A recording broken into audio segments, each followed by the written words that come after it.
भज गोरख शरणं गच्छामि। भज गोरख शरणं गच्छामि। प्यारे मित्रों प्रणाम। ओम श्री गुरुवे नमः। आज हम गोरख गीता, जैसा कि हम सब जानते हैं, गुरुदेव का एक ऐसा अद्भुत ग्रंथ है जो गुरु गोरखनाथ की वाणी के अद्भुत रहस्यों को खोलता है। काव्यात्मक भावानुवाद है। उसका पद संख्या 101 से 104 तक लेने जा रहे हैं। भज गोरख शरणम गच्छामि। गुरुदेव ने बहुत ही गहरे सूत्रों को इतनी आसानी से हमारे सामने परोसा है कि आज के पद तो इतने महत्वपूर्ण हैं जिनको आज हम जानेंगे कि गीता का जो 14वां अध्याय है गुणत्रय, उसको हम आज समझेंगे इन पदों के माध्यम से। आइए आज का पहला पद लेते हैं। आज के पहले पद में गुरुदेव लिखते हैं, तन खड़ा रहे अथवा बैठे या कहीं लेट विश्राम करे, जागा हो या सूता या तीन लोक में भ्रमण करे, आत्मा में जिसका हो खूंटा वह गोरख जैसा अवधूता। अत साक्षी शरणम गच्छामि, भज गोरख शरणम गच्छामि। गुरुदेव कह रहे हैं कि बहुत लोग, आपने देखा होगा, कोई खड़ेश्वरी महाराज हो जाता है, कोई बैठा है तो बैठा ही रह जाता है कि उससे कुछ नहीं होता, या कहीं लेट विश्राम करे या कोई लेट गया है, या कोई जागा है या सूता है, या कोई तीन लोक में भ्रमण कर रहा है, इससे फर्क नहीं पड़ता। असली बात यह है जिसका आत्मा में खूंटा गड़ गया है, जिसने अपने असली स्वरूप को, निराकार को जान लिया है, जो आत्मस्मरण में जीता है, जो साक्षी में जीता है, उसका ही असली खूंटा गड़ गया है। और जो एक बार साक्षी हो जाए, जिसने चैतन्य को जान लिया हो, फिर चाहे वो खड़ा रहे या बैठा रहे, चाहे कहीं विश्राम कर रहा हो। चरैवेती में गुरुदेव कैसे कैसे सूत्र दे रहे हैं, यही तो दे रहे हैं हमें समर्थ गुरु, कि चाहे आप लेटे हो, बैठे हो, खड़े हो, हर सूत्र दे रहे हैं। क्योंकि चरैवेती तक जाते जाते हमारा खूंटा मजबूत हो जाता है। गोरखनाथ जिसको कह रहे हैं कि खूंटा मजबूत है तभी हम यहाँ रहेंगे। कहाँ? अपने भीतर आत्मस्मरण में रहेंगे, अपने चैतन्य के स्मरण में रहेंगे। इसलिए गुरुदेव जोर देते हैं बार बार कि आत्मस्मरण में जीना सीखें, आत्मस्मरण के साथ संसार में कर्म करने का मजा लें। क्योंकि फिर खड़े रहें या बैठे, गुरुदेव कह रहे हैं ना, तन खड़ा रहे अथवा बैठे या कहीं लेट विश्राम करे, जागा हो या सूता या तीन लोक में भ्रमण करे, चाहे आप कहीं भी हैं, फिर उसके साथ आत्मस्मरण के साथ आप उसका आनंद ले सकते हैं। वह कौन कर सकता है ऐसा? गोरखनाथ जी कह रहे हैं, वह गोरख जैसा अवधूता।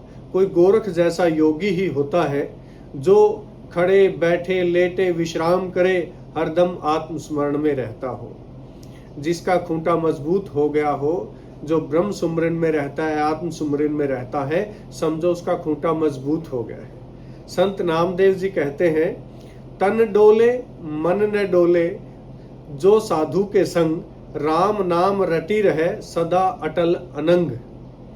कि तन तो डोलता रहे, तन तो कहीं भी आएगा जाएगा, कर्म करना होगा, लेकिन मन नहीं डोलना चाहिए। मन का अर्थ यहाँ पर है हमारे चैतन्य की याद बनी रहे, आत्मस्मरण बना रहे। जो ऐसा करता है वो राम नाम रटी रहे, वही असली राम का नाम रट सकता है, वही सदा उस अलख निरंजन में जी सकता है, उसके साथ एक होकर जी सकता है। कहने का अर्थ ये, शरीर की गति तो बदलती रहती है, पर मन जब प्रभु में अडिग हो जाता है, जब अडिग होने का अर्थ है जब आत्मस्मरण में जीने लगता है, तभी असली साधना हो रही है। संत कबीरदास जी कहते हैं, बड़ी प्यारी बात कह रहे हैं, वो कह रहे हैं, मन लागा तिन्ही लागा, तन लागा नहीं कोय, तन डोले मन अडोल है, सो भक्ति कहो सोए। कितनी प्यारी बात कह रहे हैं कि मन एक बार लग गया भक्ति में, एक बार उस प्रभु के सुमरन में लग गया, तो तन फिर कहीं भी जाता जाए, कुछ भी करता जाए, लेटे बैठे कुछ भी करे, लेकिन एक बार अगर उसमें रम गया, कहने का अर्थ है उसने एक बार अपने असली स्वरूप को जान लिया, आत्मस्मरण में जीने लगा, तो फिर तन डोले। तन कितना भी डोलता रहे, मन तो अडोल रहता है। मन तो अडोल रहता है, और जब मन अडोल रहता है, कबीरदास जी कहते तभी असली भक्ति हो रही है। जब मन 10 दिशाओं में दौड़ रहा है तो भक्ति नहीं हो सकती। वो कह रहे हैं कि जब मन अडोल हो जाता है तभी आप असली भक्ति में उतरे हैं। पीपा, संत पीपा क्या कह रहे हैं? कह रहे हैं घर ही में पावन तीर्थ है, मन में गगन अपार, तन जहां चाहे रहे, मन रहे हरिद्वार। कितनी प्यारी बात कह रहे हैं। घर ही में पावन तीर्थ है, हमारे भीतर ही तीर्थ है। हम जाते हैं काशी, हरिद्वार, काबा, लेकिन हमारे भीतर ही वो गहरा पवित्र तीर्थ है, वो निराकार के रूप में स्थित है। उसमें गोता लगाइए, मन में गगन अपार। और इस मन को इस अपार गगन में निराकार की बात हो रही है, उसमें गोता लगाइए। भीतर ही ये तीर्थ है गगन अपार के रूप में। तन जहां चाहे रहे, तन हमारा जहां भी रहे, कोई काम कर रहे हैं, कोई भोग कर रहे हैं, कोई कर्म कर रहे हैं, तन चाहे कहीं भी हो, लेकिन मन रहे हरिद्वार। मन का अर्थ है कि हमारी चेतना कहाँ रहे? हम आत्मस्मरण में रहे, हम अपनी आत्मा की याद रखें, मैं चैतन्य हूं, इसका ख्याल सदा बना रहे।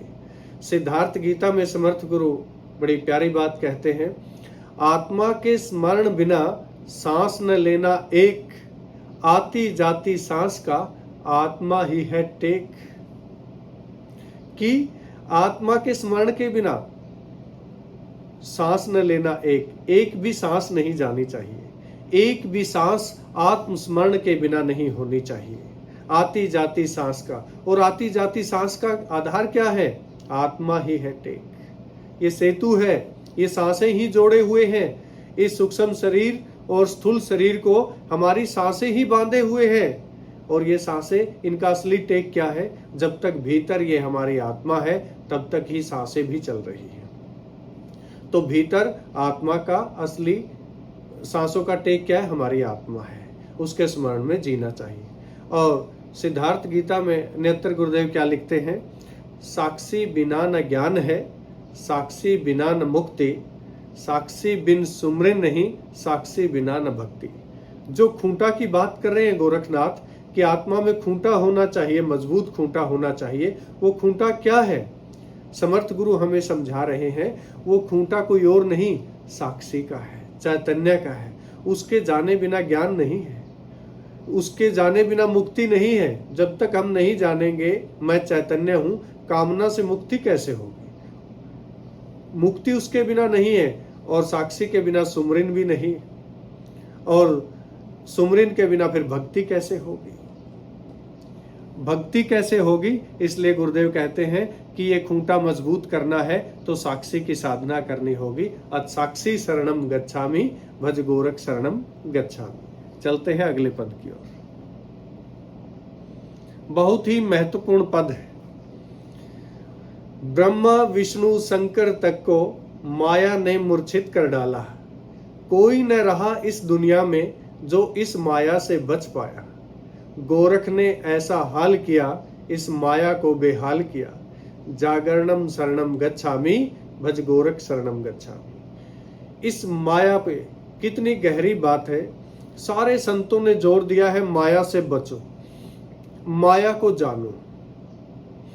शंकराचार्य से लेकर सभी संतों ने, समर्थ गुरु भी हमें बहुत समझा रहे हैं, ध्यान योग में ही समझाने लगते हैं। सम्यक जब जागृति के सत्र में आते हैं ध्यान योग में, वहां से समझाने लगते हैं। तो गोरखनाथ जी कह रहे हैं कि ब्रह्मा विष्णु शंकर तक, ब्रह्मा विष्णु शंकर तक वो भी, उनको भी माया ने मूर्छित कर डाला। कोई न रहा इस दुनिया में जो इस माया से बच पाया। अब जानना जरूरी है कि ये माया क्या है। कल ही गुरुदेव से चर्चा हो रही थी, गुरुदेव ने बहुत ही सुंदर उत्तर दिया। गुरुदेव ने कहा माया के मुख्य दो ही आधार हैं। एक तो सबसे ज्यादा जो संतों ने जोर दिया है ज्यादातर मैं और मेरा पर, मैं और मेरा पर, जहां बुद्धि और हृदय का इस्तेमाल होता है।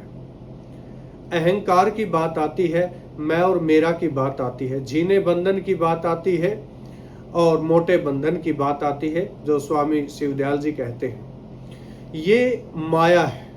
दूसरा कहते हैं गुरुदेव कि जो 3 गुण है, ये हमारी जो 3 गुणों की नगरी कही जाती है, ये 3 गुण भी कहां से आए? ये 3 गुण भी उस अलख निरंजन के, उस प्रभु के, उस निराकार के, निर्गुण के, उसका ही ये बनाया हुआ है, उसका ही रचा हुआ है। ये 3 गुण भी, जो इन 3 गुणों में आ गया वही माया में आ गया, और 3 गुणों में बंधने के बाद ही मैं और मेरा होता है।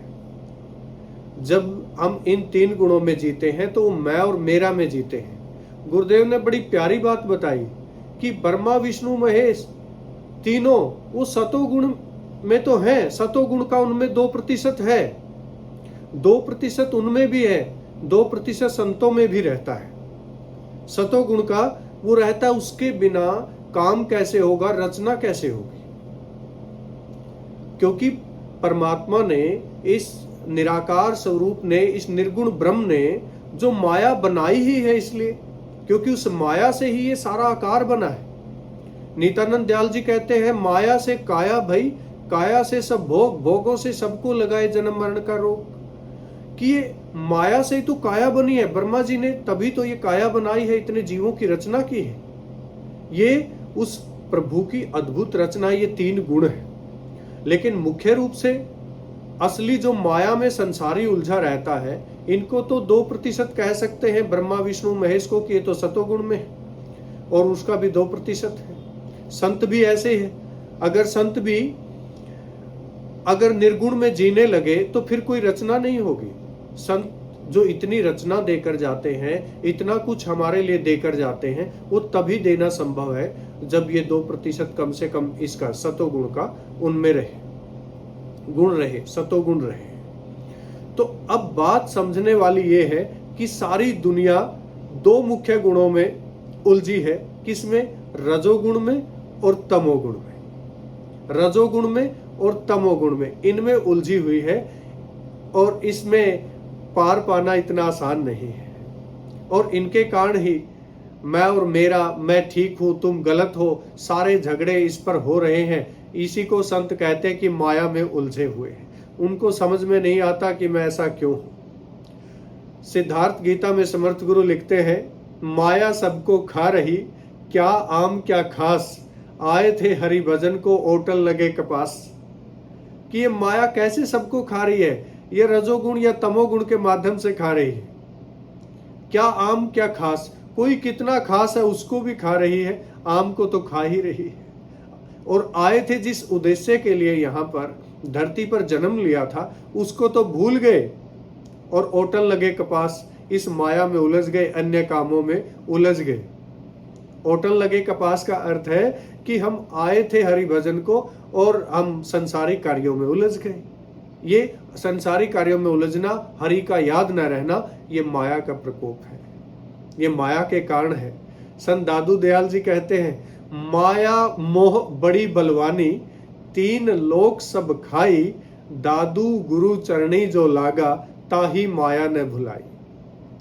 कि माया इतनी बलवान है कि तीनों लोकों में उसका राज चलता है। ये तीनों गुण सभी जगह हैं, तीनों लोकों में है, और सभी इसमें फंसे हुए हैं। लेकिन जो गुरु के चरण में आ जाता है, जो गुरु के चरणों में बैठ जाता है, उसे माया छू नहीं पाती, या ये कहें कि वो माया को जान लेता है।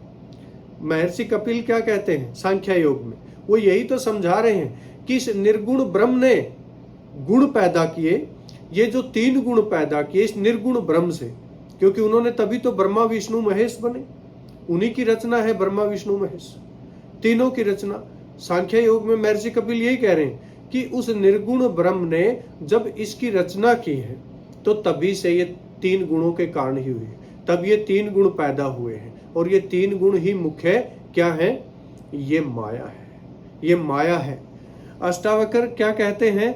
बुद्धि पर्यंत माया है। जहां तक बुद्धि जाती है वहां तक माया है, मैं जाता है जहां तक। क्योंकि इससे पहले हमारे ऋषि क्या कहते आए हैं कि माया ही दुख का कारण है। लेकिन महात्मा बुद्ध कहते हैं नहीं, मन ही दुख का कारण है। लेकिन कबीरदास जी क्या कहते हैं? ये मन ही माया है। क्या कहते हैं कबीरदास जी? कि मन ही माया है। ये मन और बुद्धि जहां तक जा रहे हैं ये माया है, जहां तक ये काम करे। और इसके बिना सोचिए, बिना बुद्धि के, चाहे वो ब्रह्मा विष्णु महेश हो, चाहे कोई संत है, साधक है, वो कुछ रचना नहीं कर सकता। इसलिए इतना अंश होना जरूरी है, क्योंकि प्रभु ने, इस निर्गुण ब्रह्म ने इस माया की तभी तो रचना की है। ये भी तो प्रभु की रचना है। कबीरदास जी इसलिए कहते हैं, कबीरदास जी बड़ी प्यारी बात कहते हैं। वो कहते हैं, माया महा ठगनी हम जानी, त्रिगुण फांस लिए कर डोले, बोले मीठी बानी। कि माया को महाठगनी कहा है कबीरदास जी ने, कि महाठगनी है। ये इन 3 गुणों ने ही सारी दुनिया को अपने भीतर फांस लिया है, मीठा बोलकर, मीठा मीठा बोलकर, कि मैं और मेरा। मीठा बोलने का अर्थ है, ये जो मैं और मेरा का जाल फैलाया है, ये मैं और मेरा, यही मीठा बोलना है। यही बोलकर ये सब लोग इन 3 गुणों में ही, रज तम और सत में उलझे हुए हैं, सबको फंसा रहे हैं। इसके लिए संत नामदेव जी भी कहते हैं, ब्रह्मा विष्णु महेश पिरोई, माया सबको खाई, हरि रस पिया नामदेव कहे, माया पास न आई। किससे कैसे? ये तीनों, ब्रह्मा विष्णु महेश, तीनों में भी माया है। माया ने सबको खाया है, हरि रस पिया। लेकिन जिसने उस हरि रस को पी लिया है, जिसने उस प्रभु को जान लिया है, नामदेव कहते हैं, उसके माया पास नहीं आती। इसलिए संत भी, साधक भी क्या करता है? माया निर्गुण रहता है, लेकिन जब रचना करनी है तब उसे माया का सहारा लेना पड़ता है। वो भी निर्गुण ब्रह्म की साधना करता है, लेकिन जब कोई रचना करनी है, समर्थ गुरु ने बड़ी प्यारी बात बताई है कि जब भी कोई रचना करनी होगी तो सतोगुण का प्रयोग करना होगा। वो तो इतना तो सहारा उसका लेना होगा, उसके बिना रचना संभव नहीं है। गोरखनाथ जी कहते हैं, माया महाठगनी, ठगन को ठग लेई, साधु भयो जो माया मारे, अविगत गति सो पाई। कि माया महाठगनी है, ये जो ठगने लायक है उन्हीं को ठगती है, लेकिन साधु इस माया को ही मार देते हैं। साधु को नहीं ठग सकती, क्योंकि साधु माया को जान जाता है। साधु इन 3 गुणों को जान जाता है। साधु मैं और मेरा को जान लेता है, इसलिए अविगत गति सो पाई। इसलिए वो इस अविनाशी अवस्था पाता है। वो उस भव सागर से पार चला जाता है, माया से पार चला जाता है, मायातीत चला जाता है, गुणातीत हो जाता है। भगवान कृष्ण क्या कह रहे हैं गीता के 14वें अध्याय में? जब अर्जुन को 13 अध्याय तक समझा चुके थे, अब 14वें अध्याय में कहते हैं, अब परम ज्ञान सुनो। कृष्ण कह रहे हैं अर्जुन को कि हे अर्जुन, अब परम ज्ञान की बात सुनो। अब परम ज्ञान कौन सा है? देखिए, इस माया के बारे में बताते। 14वां अध्याय इस माया का ही है। माया क्या है और इससे कैसे बचे? पहले ही श्लोक में भगवत गीता के भगवान कृष्ण कह रहे हैं, जिसका भावानुवाद समर्थ गुरु ने भगवत गीता में किया है। समर्थ गुरु ने कहा है, सभी ज्ञानों में उत्तम यह ज्ञान है, मोक्ष दे सिद्धि दे यह परम ज्ञान है। सभी ज्ञानों में उत्तम कहा है। किस ज्ञान को? जो माया को जानता है, जो इन 3 गुणों को जानता है। ये जो जान लेता है, मोक्ष दे, इन्हीं के जानने पर मोक्ष मिलता है। इनके जाने बिना, माया के जाने बिना, इन 3 गुणों के जाने बिना मोक्ष संभव नहीं है। यह परम ज्ञान है। कितनी बड़ी बात कह रहे हैं कि यही परम ज्ञान है जो इस माया को जान ले, इन 3 गुणों को जान ले। ये बहुत बड़ी बात है। वो 3 गुणों के क्या बता रहे हैं? एक ही 9वें श्लोक में भगवान कृष्ण बता रहे हैं, जिनका भावानुवाद गुरुदेव ने किया है, कि सतोगुणी की रुचि सुख के स्वाद में, रजस कर्म में, तमोगुणी प्रमाद में। एक ही श्लोक में बता रहे हैं कैसे फंसे। सतोगुणी तो किस में फंसे हुए? सुख के स्वाद में फंसे हुए। और रजस कर्म प्रधान है, कुछ ना कुछ करते रहेंगे, वो पूरा कर्म कुछ ना कुछ उठापटक करते रहेंगे, पूरे कर्मों में उलझे हुए हैं। और तमोगुणी प्रमाद में उलझे हैं, आलस्य में उलझे हैं। तो ये सारा जगत इन 3 गुणों में ही उलझा हुआ है। और जो इनसे, इस उलझन से बाहर निकलना जानता है, जो इन गुणातीत होना जानता है, इस मायातीत होना जानता है, इस माया से मुक्ति का उपाय जानता है, वही परम ज्ञानी है, वही परम ज्ञानी है। लेकिन अर्जुन उत्सुक हुए इस बात को जानकर। उन्होंने कहा, आप कह रहे हैं 3 गुणों से, ये 3 गुण भी है भगवान, रचे तो उस निर्गुण ब्रह्म ने है, उस परमात्मा ने ही है 3 गुण भी, ये भी तो उसी के हैं, इससे बचे कैसे?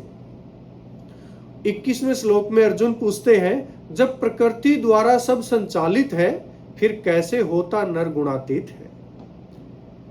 कि हे भगवान, हे केशव, कि जब ये प्रकृति द्वारा, इस प्रकृति में सारे के सारे गुण हैं, ये प्रकृति द्वारा ही संचालित है, तो फिर ये नर गुणातीत हो कैसे? ये मनुष्य इस माया से बाहर कैसे निकले? ये कैसे गुणातीत हो?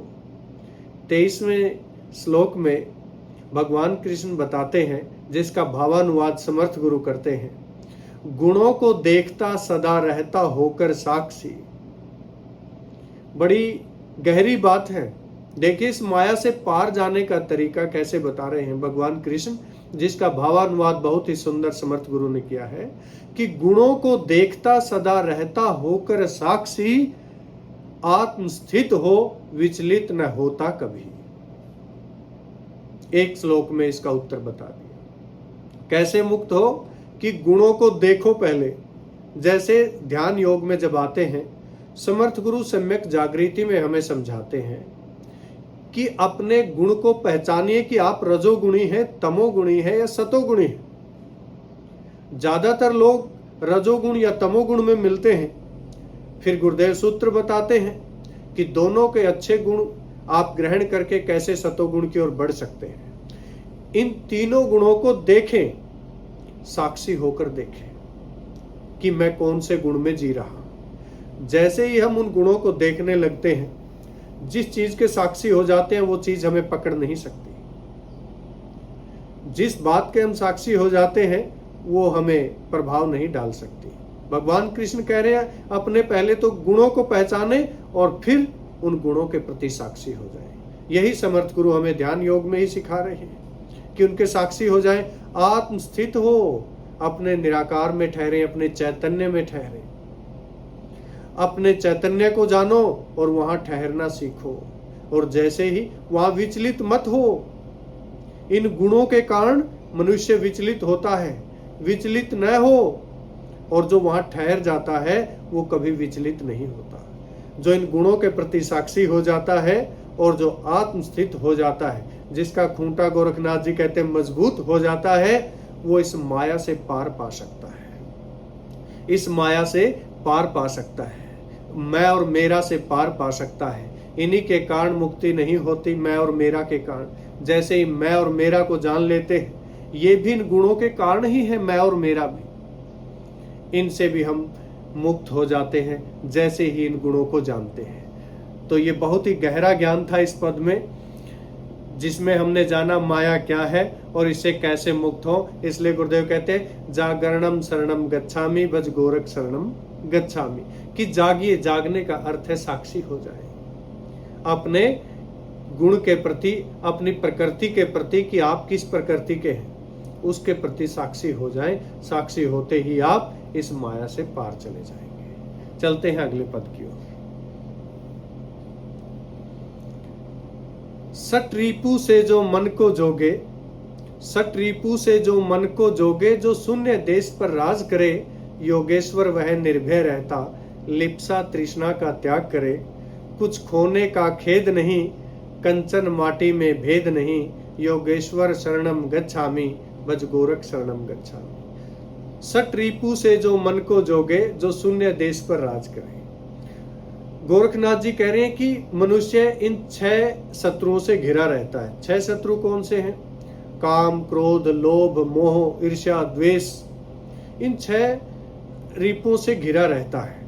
लेकिन जो योग के माध्यम से इन 6 शत्रुओं पर विजय प्राप्त कर लेता है और जो शून्य देश पर राज करे, निराकार की बात हो रही है, आत्मा की बात हो रही है, चैतन्य की बात हो रही है, कि अंतराकाश की बात हो रही है, वो इस शून्य देश पर राज करता है।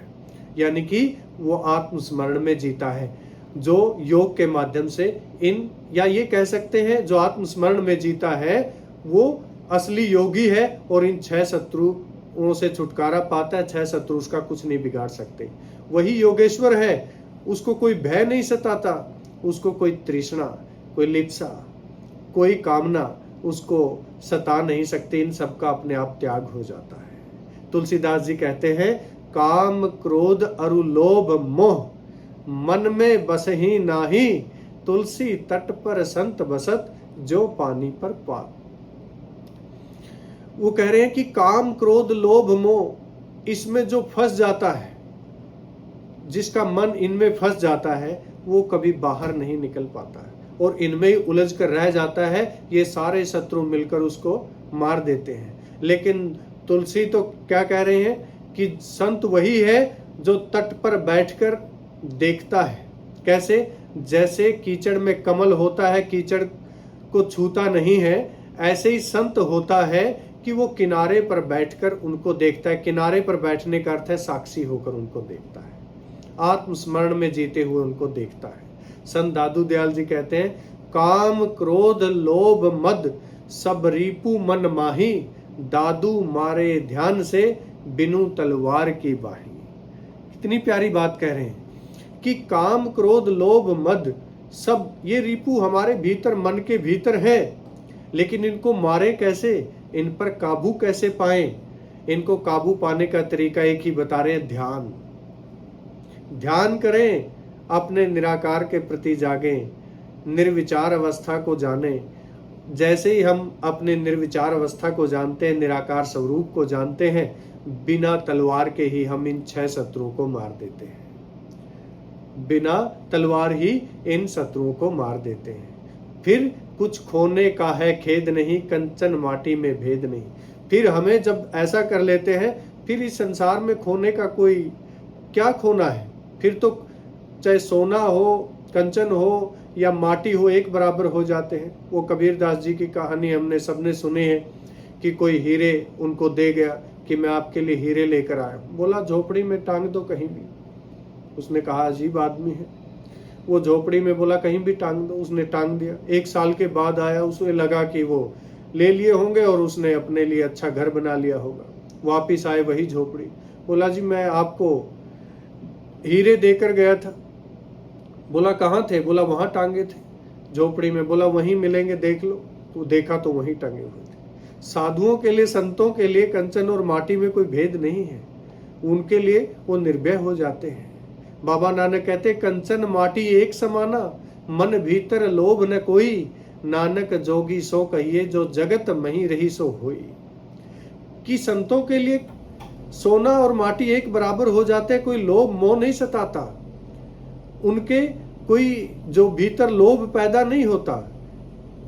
जोगी उसको कहिए, योगी उसको कहिए, बाबा नानक कह रहे हैं, जिसने जगत में रहते हुए ही उस असली धन को पाया और ये बाहर इस माटी को धन नहीं समझा, भीतर के धन को समझा। इसमें रहते हुए उसने साक्षी रहते हुए, आत्मस्मरण में रहते हुए संसार में जीने का मजा लिया कि ये सब एक है साधु के लिए। गोरखनाथ जी कहते हैं, काम क्रोध को कीजे दूरी, लोभ मोह तज देई, गोरख कहे सुनीजे साधु, मन निर्मल कर ले। कि काम क्रोध को दूर करो। साधु वही है जो लोभ मोह उससे दूर भागते हैं। सुनो रे साधु, वो कह रहे हैं मन को निर्मल कर लो। और मन को निर्मल करने का तरीका क्या है? जो संत दादू दयाल ने बताया है, जो समर्थ गुरु बताते हैं, ध्यान से। ध्यान से ही हमारा मन निर्मल होता है।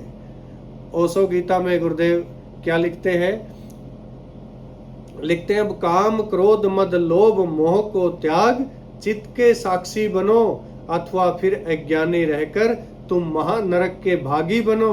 अब सारे काम व क्रोध तजो, गोविंद भजो, गोविंद भजो। कि सारे काम क्रोध मोह को छोड़ दो, साक्षी हो जाओ। या दूसरा उपाय क्या है कि अज्ञानी हो और नरक के भागी बनो, या साक्षी होकर स्वर्ग में जाओ, बैकुंठ में जाओ। अब सारे काम क्रोध तजो, अब छोड़ दो ये काम क्रोध सारे, एक ही काम बचा है, गोविंद भजो, गोविंद भजो। उस हरि के सुमरन में जीने का मजा लो। चलते हैं आज के अंतिम पद की ओर। जो अहंकार का नाश करे वह योगी है, सन्यासी है। घट में ही जिसकी लगन लगी वह सच्चा काशी वासी है। जो उन्मन होकर नाद सुने अस्तित्व उसी की बात सुने।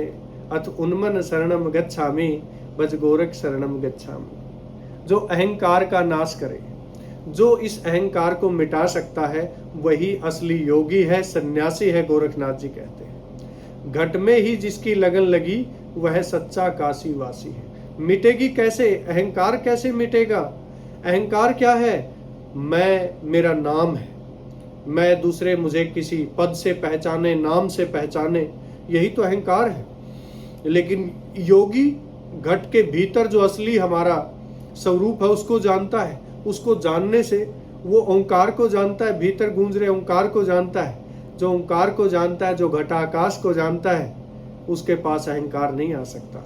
वही सच्चा काशी वासी है, वही सच्ची काशी में रह रहा है। काशी में जाकर रहने से असली बैकुंठ में जाना नहीं है। भीतर जो हमारे काशी है, गुरु गोरखनाथ जी कह रहे वो काशी घटाकाश है। जो वहां पर जीता है वही सच्चा काशी वासी है। संत दादू जी कहते हैं, अहंकार समूल करी घट में देख निरंतर। दादू सोई साधु है जो घट भीतर अंतर। कि संत कौन है? जो अपने घट के भीतर इस अंतर आकाश के प्रति जागा है, जिसने इसके प्रति जाकर अहंकार को समूल नष्ट कर दिया है। दादू सोई साधु, वही असली साधु है जो घट भीतर अंतर। अंतर का अर्थ है कि घट भीतर जो अंतर आकाश है उसके प्रति जागा है। जो जागा है वही अहंकार का समूल नष्ट कर सकता है। वही बाबा नानक क्या कहते हैं? काशी काशी एक है, मन भीतर जब काशी होई। नानक ताही न काशी जाही, घट काशी सो होई। काशी काशी दो आ गए। एक तो काशी क्या हो गया? जो तीर्थ है। एक काशी कहते हैं हमारे भीतर है, एक काशी हमारे भीतर है, दोनों है, एक है। मन भीतर जब काशी होई, जब भीतर वाले काशी में हम प्रवेश करते हैं, स्नान करते हैं, नानक ताही न काशी जाही, फिर उस काशी जाने की क्या जरूरत है? जब भीतर की काशी में डुबकी लगा ली तब उस बाहर वाली काशी के तीर्थ में जाने की जरूरत नहीं। घट काशी सो हुई, फिर तो घट में ही काशी हो जाता है, तीर्थ हो जाता है। जो उन्मन होकर नाद सुने अस्तित्व उसी की बात सुने।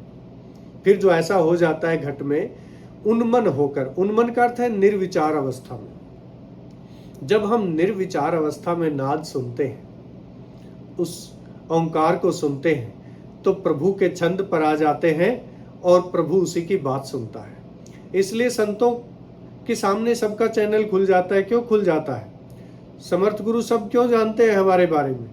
क्योंकि वो प्रभु के छंद पर रहते हैं, प्रभु के साथ बातचीत चलती रहते हैं, निर्विचार अवस्था में, उन्मन अवस्था में नाद का श्रवण करते रहते हैं।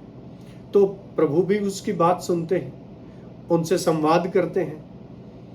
जिसके लिए संत गोरखनाथ जी कहते हैं अन्यत्र, उन्मन भया जब योगी नाद अनहद सुनि लीन। गोरख कहे वह पावे जो नाही अहंकार की तीन।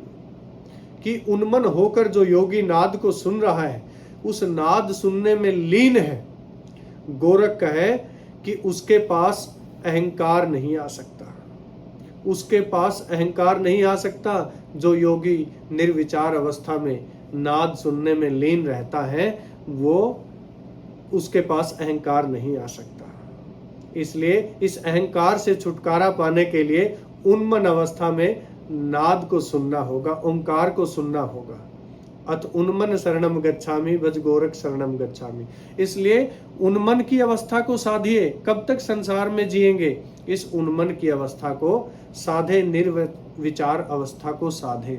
आनंद गीता में गुरुदेव कहते हैं, जब सूरज डूब रहा हो तब क्या आता तुमको यह ख्याल, बीता ऐसे ही एक दिवस, हल हुआ न जीवन का सवाल। लेकिन नर व्यर्थ भटकता है, कहता है समय न कटता है। अत उन्मन शरणम गच्छामि भज ओसो शरणम गच्छामि। कि सूरज ढल रहा है, क्या तुमको ख्याल नहीं आ रहा कि एक दिन और जीवन का जा रहा है, यानी मृत्यु नजदीक आ रही है, एक दिन और जीवन का कम हो गया है? ये सवाल आपके भीतर नहीं उठता है? क्या ये नर ऐसे ही भटकता रहेगा? वो कहता है कि ये समय काटे नहीं कटता है। अरे मूर्ख, तू उन्मन की शरण में चल, उस निर्विचार अवस्था में जाकर तो उस ओंकार का श्रवण करने की सोच, जो एक समर्थ गुरु, एक पूरे गुरु, एक कामिल मुर्शिद के चरणों में ही मिलता है। वहां पहुंचकर तू इसका आनंद ले, उन्मन अवस्था का, जिससे अहंकार तुम्हारे पास न आएगा, तू इस भव सागर से पार हो जाएगा।